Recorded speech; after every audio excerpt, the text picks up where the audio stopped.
Vous savez aussi que le Rassemblement national a félicité Madame Frogier après son élection.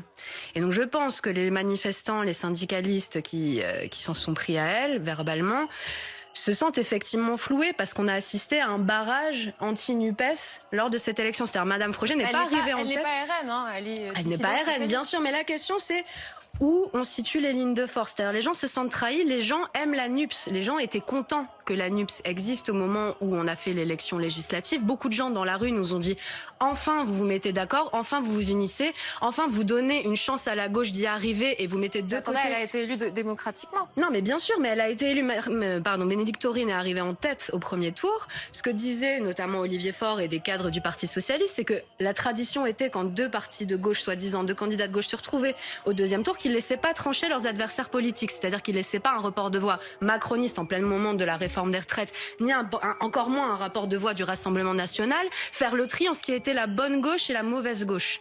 Les gens sont choqués de ce qui s'est passé parce qu'ils ont peur que ça essaime, ils ont peur que la NUPS explose, ils ont peur que du coup la gauche se remette à perdre des sièges et perdre des élections, alors que les gens, et notamment les gens qui manifestent aujourd'hui, croient en l'alternative que nous représentons. Vous dites que vous comprenez, ces mots. Je finis juste mon point. Et sont contents que la NUPES est actée, qu'on tourne la page de la gauche de gouvernement représentée par Monsieur Cazeneuve, représentée par Madame Frogier, vu ses accointances avec le RPG.